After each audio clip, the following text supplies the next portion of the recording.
নমস্কার বন্ধুরা, শকুন্তলা আমার ভিলেজ স্টোরি চ্যানেলে তোমাদের সবাইকে স্বাগতম। আজকে আবার চলে এলাম নতুন একটি রেসিপি নিয়ে, আর একদমই নতুন রেসিপি। আর এই যে সামনে তো পুজো, কালকেই পুজো। তো চলো আজকে এই রেসিপিটি বানিয়ে রাখলে পুজোর মধ্যে সবাইকে কিন্তু দিতেও পারবে আর নিজেরাও খেতে পারবে। তো একজনের আত্মকুটুম বেড়াতে আসলে পরে কিন্তু একটু মিষ্টি মুখ করানো লাগে। তো বাড়িতে যদি এইভাবে নারকেল আর চিনি আর দুধ দিয়ে একটু সন্দেশ তৈরি করে রাখা যায়, তাহলে কিন্তু অনেকদিন পর্যন্ত খাওয়াও যাবে আর সবাইকে দেওয়াও যাবে।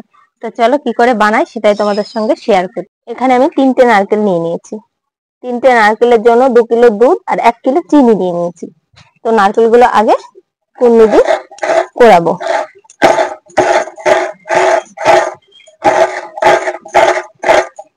নারকেলের সাইজটা একটু ছোট বলে আমি এখানে 3টে নারকেল নিয়ে নিয়েছি। একটু বড় হলে 2টো নারকেল নিলেই হবে।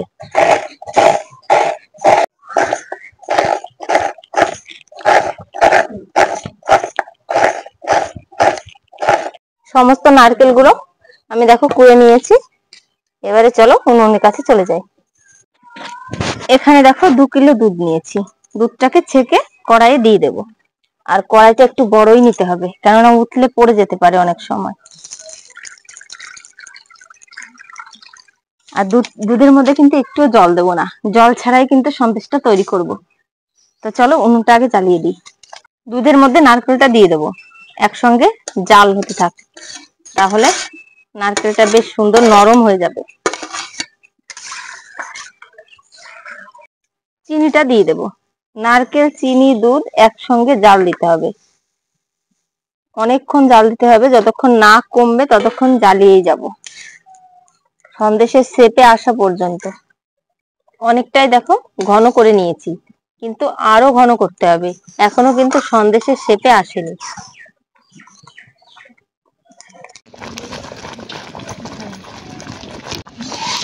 সেন্টের জন্য একটু এলাচ দানা দিয়ে দেবো।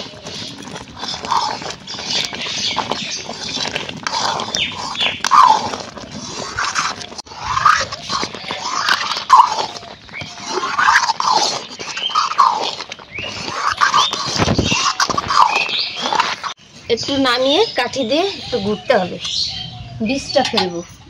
বীজটা ফেলে দেখবো, যদি বীজ পড়ে তাহলে কিন্তু সন্দেশটা বেশ সুন্দরভাবে হবে, তাহলে বুঝবো যে পারফেক্ট হয়েছে। দেখা যাক কি হয়। একদম ঝরঝরে দানা পড়তে হবে, তাহলে সন্দেশগুলো একদম পারফেক্ট হবে। ঝুরঝুর করে পড়বে, দেখো এই দেখো।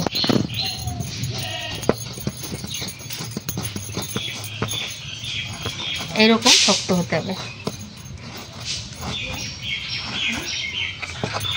এবার সমস্ত সন্দেশটাকে একটু ঘুটে নেব, তারপরে সন্দেশের শেপ দিয়ে তৈরি করব, করে পেটাবো। আর তাড়াতাড়ি করে কিন্তু পেটাতে হবে।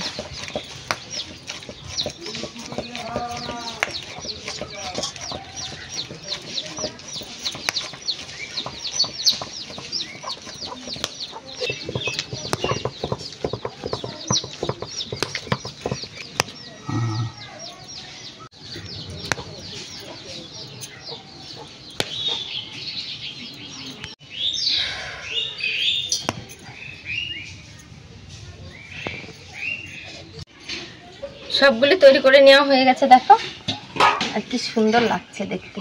এবার সন্দেশগুলো তুলে নেব। দেখো একদম শক্ত হয়ে গেছে। যেগুলো শুকিয়েছে সেইগুলো তুলে নিচ্ছি।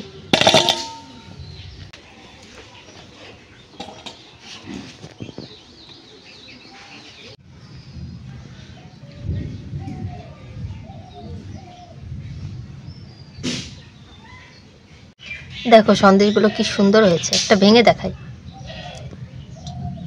ভেতরটা কত সুন্দর, একদম মিষ্টির দোকানের মতো হয়েছে।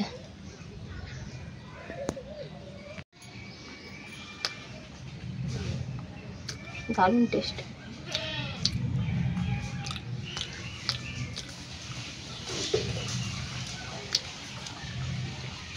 দারুণ হয়েছে কিন্তু খেতেও। আর একটা খাই। যেমন সুন্দর দেখতে হয়েছে, খেতেও কিন্তু অসাধারণ হয়েছে।